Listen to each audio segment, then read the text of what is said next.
بسم اللہ الرحمن الرحیم۔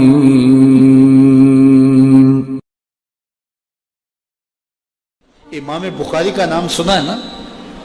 اللہ اکبر، رسول اللہ کی 6 لاکھ حدیثیں زبانی یاد تھی امام بخاری۔ اللہ اکبر۔ اور آج امام بخاری کی کتاب صحیح بخاری، اصح الکتب بعد کتاب اللہ، کتاب اللہ کے بعد سب سے صحیح کتاب بخاری شریف آج دنیا اسے چومتی ہے۔ ختم بخاری ہوتا ہے، یہ امام بخاری کی جمع کرتا ہے۔ امام بخاری سفر پہ جا رہے تھے اور امیر آدمی تھے، 6 لاکھ اشرفیاں اس زمانے میں آپ کے پاس تھی۔ یہ چھوٹا سرمایہ نہیں تھا، کشتی کا سفر تھا۔ کسی شخص نے دیکھا کہ ان کے پاس 6 لاکھ اشرفیاں ہیں۔ اس نے سوچا عالمانہ وضع قطع ہے، پگڑی ہے، جبہ ہے، تو یہ اتنی اشرفیاں تو کسی تاجر کے پاس ہونی چاہیے، تو یہ ایک عالم کے پاس اتنی اشرفیاں ہیں۔ تو اس نے کہا کہ چلو ایک طریقہ ہاتھ آ گیا، میں ذرا کوئی ہیلا کرتا ہوں اور یہ پیسے میں خود حاصل کر لوں۔ تو اس نے شور مچا دیا کہ میری 6 لاکھ اشرفیاں چوری ہو گئیں، کہ جب سب تلاشی لی جائے گی تو ان سے نکلیں گی تو لوگ کہیں گے بھئی تو ایک مولوی شخص ہے اور تیرے پاس اتنے پیسے کہاں سے آئے، تو اشرفیاں مجھے مل جائیں گی۔ تو جب تلاشی شروع ہوئی تو امام بخاری کی تلاشی لی گئی تو ایک اشرفی بھی نہیں نکلی، کچھ بھی نہیں نکلا، سارا سامان ٹٹولا گیا، کچھ نہیں نکلا۔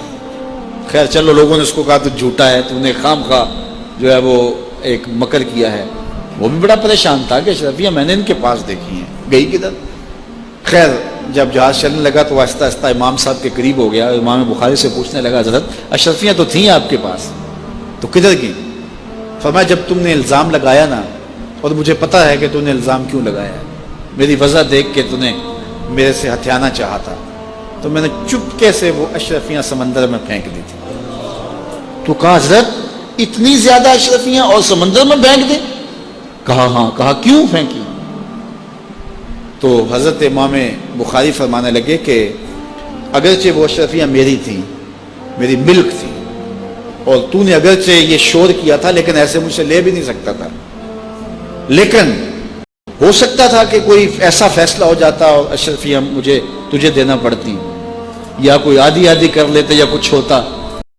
تو اب میری وضع عالمانہ ہے اور میرے اوپر لگ جاتا الزام چوری کا، اگرچہ میں چور نہیں ہوں لیکن لگتا تو الزام، قیامت تک لوگ میری حدیثیں قبول نہ کرتے کہ اس پہ تو چوری کا الزام ہے۔ تو کہا میں نے اپنے کام کو محفوظ کرنے کے لیے اشرفیاں قربان کر دی، اتنی اشرفیاں صرف اپنے کردار کو بچانے کے لیے، اور ہم ٹگے کے لیے، چائے کی پیالی کے لیے دین بیچ دیتے ہیں، اور پھر کہتے ہیں آج علماء کی قدر کیوں نہیں ہے؟ میاں قدر ہم نے خود بیچی ہے، ایک ہی چیز ہے، یا پیسے لے لیں گے یا قدر لے لیں گے۔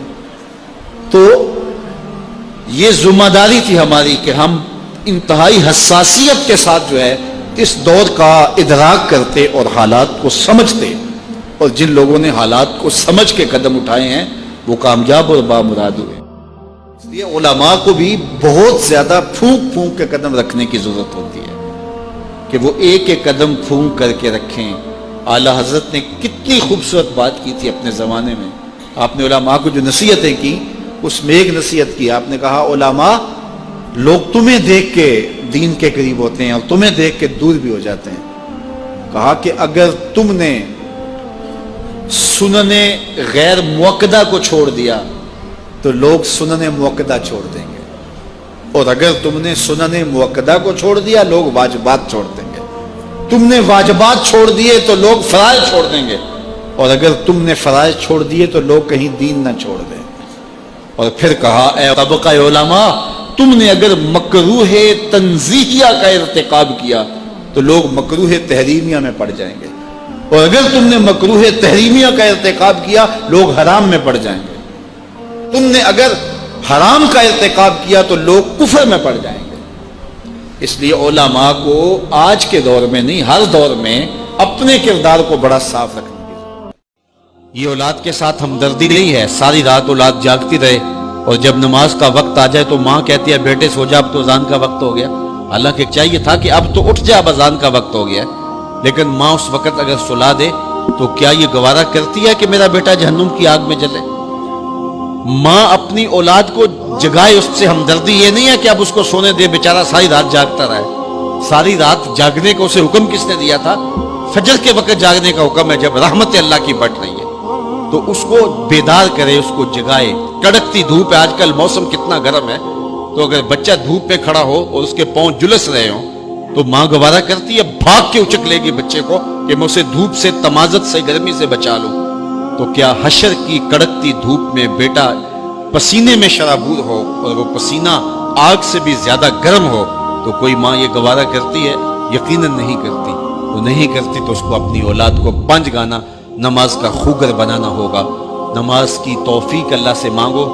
آج کے اس اجتماع میں یہی پیغام ہے اور یہی دعوت ہے اور یہی قرآن مجید کی تعلیمات کا خلاصہ ہے۔ 1 بار نہیں، 2 بار نہیں، 10 بار نہیں، 20 بار نہیں، 100 بار نہیں، قرآن و حدیث کے اندر 750 مرتبہ نماز کا حکم آیا ہے۔ آپ ذرا غور کیجئے، 1 مرتبہ کہہ دینا کیا کافی نہیں ہے؟ لیکن 750 مرتبہ تمہارے کریم رب نے تمہیں بار بار کہا ہے، تمہارے کریم رسول نے تمہیں بار بار کہا ہے کہ نماز پڑھو۔ تو اگر ہم اتنی بار سننے کے بعد بھی نماز نہیں پڑھیں گے تو پھر ہم کہاں کھڑے ہوں گے؟ اور دوسری بات ہے کہ اتنی تاکید کی گئی ہے، اتنی تاکید کی گئی ہے، تو یہ کتنا بڑا جرم تھا نماز کا ترک کرنا کہ بار بار کہا گیا ہے۔ جب آگے سامنے آگ جل رہی ہو اور کوئی دوڑ کے چھلانگ لگانا چاہ رہا ہو تو پھر ماں کی ممتا اتنی ہوتی ہے کہ اس کو 100 بار بھی روکنا پڑے تو بچے کو روکتی ہے، اس لیے وہ جانتی ہے کہ آگے آگ ہے، اور اگر میں اس کو نہ روک پائی تو سیدھا آگ میں چھلانگ لگائے گا۔ اللہ ماں سے بھی زیادہ پیار کرتا ہے، رسول اللہ ماں سے بھی زیادہ پیار کرتے ہیں، اس لیے 1 بار نہیں، 2 بار نہیں، 10 بار نہیں، 100 بار نہیں، 750 مرتبہ کہا کہ تمہاری نماز نہیں چھوٹنی چاہیے۔ رسول کریم صلی اللہ علیہ وسلم نے ارشاد فرمایا، اگر تم میں سے کسی شخص کے دروازے کے سامنے سے نہر گزرتی ہو اور وہ دن میں 5 مرتبہ وہاں سے غسل کرتا ہو، صحابہ مجھے بتاؤ اس کے بدن پہ کوئی میل کچیل رہے گا؟ تو صحابہ نے عرض کی، اے اللہ کے رسول، اس کے بدن پہ کوئی میل کچیل نہیں رہ سکتا جو دن میں 5 مرتبہ غسل کرتا ہے۔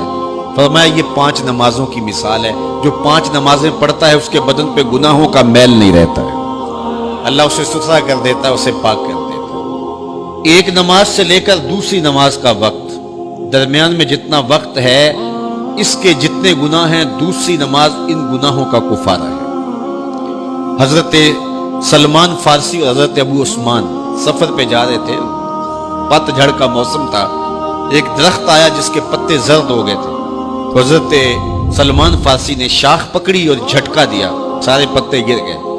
تو کہا، ابو عثمان تو نے مجھے پوچھا نہیں کہ یہ میں نے کیوں کیا ہے؟ حضرت ابو عثمان نے کہا، میں نے نہیں پوچھا، آپ بتائیں آپ نے ایسا کیوں کیا ہے؟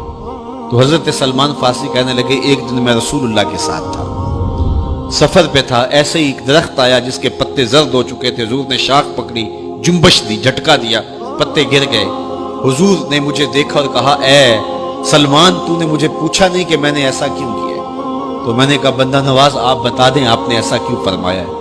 فرمایا، سلمان جس طرح میں نے اس شاخ کو جنبش دی اور اس پر کوئی بھی پتا نہیں رہا، سارے گر گئے، جب بندہ نماز کے لیے کھڑا ہو جاتا ہے بدن کے سارے گناہ جڑ جاتے ہیں۔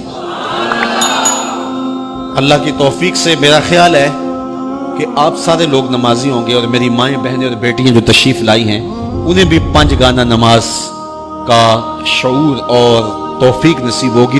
آج ہم یہاں سے عزم کر کے جانا ہے کہ ہمارے خاندان میں، ہمارے رشتہ داروں میں، ہماری اولادوں میں اگر بدقسمتی سے کوئی بے نمازی ہے تو آج عزم کر کے جائیں کہ وہ بے نمازی نہ رہے، اتنے زور سے تبلیغ کریں گے کہ وہ نماز پڑھنے پہ مجبور ہو جائیں۔